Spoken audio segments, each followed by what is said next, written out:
अगर आप भी चाहते हैं कि आरसीएम म्यूजिक के वीडियो सबसे पहले आप तक पहुंचे, तो लाल बटन को दबा के चैनल को सब्सक्राइब जरूर करें और साथ में बेल आइकन को दबाना ना भूलें।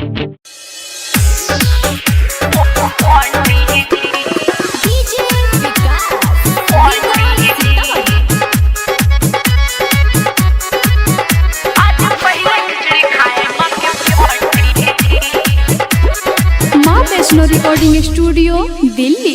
हटना त छोड़ा रे छोलनी से मार दे, काहेला भगावता रे छोलनी से मार के, बिगड़ल रहनिया तोहर छना में सुधार दे, पहिले से बानी हम रहन सुधार के, चूल्हा से उतरले बानी होंडी जी, आज पहले खिचड़ी खाए मांगे पंडी जी, हमरा माते खिचड़ी खाए लगे पंडी जी, हमरा माते खिचड़ी खाए लगे पंडी जी।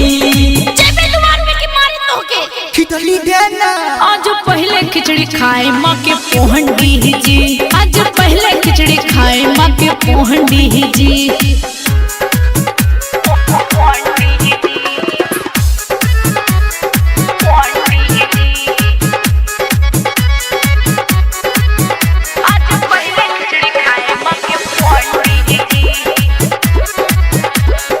डेहरी के कान पर से ले न लाई, दे दे न लाई रे, दे दे न लाई, खिचड़ी तय आज तोरा बाद में भेटाई, भूख न सहाई, अलगे परेशान करे ठंडी जी, आज पहले खिचड़ी खाए माँ के पोहंडी जी, आज पहले खिचड़ी खाए माँ के पोहंडी जी। हमरा माते खिचड़ी खाए लगे पंडी जी।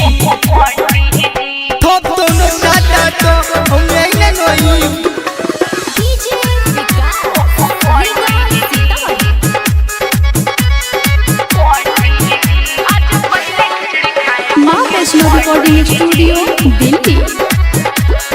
कहे ई समीता जाके सुन तले गीत रे, सुनब नहीं गीत रे, हम सुनब नहीं गीत रे, सोच के गाना जवन लिखले अदीत रे, कोई सुनो गीत रे, काप जाने पहिल जाके पंडी जी, आज पहले खिचड़ी खाए माँ के पोहंडी जी, आज पहले खिचड़ी खाए माँ के पोहंडी जी। हमरा माते खिचड़ी खाए लगे पंडी जी। हटना त छोड़ा रे छोलनी से मार दे, काहेला भगावता रे छोलनी से मार के, बिगड़ल रहनिया तोहर छना में सुधार दे, पहिले से बानी हम रहन सुधार के, चूल्हा से उतरले पानी होंडी जी, आज पहले खिचड़ी खाए माँ के पंडी जी। हमरा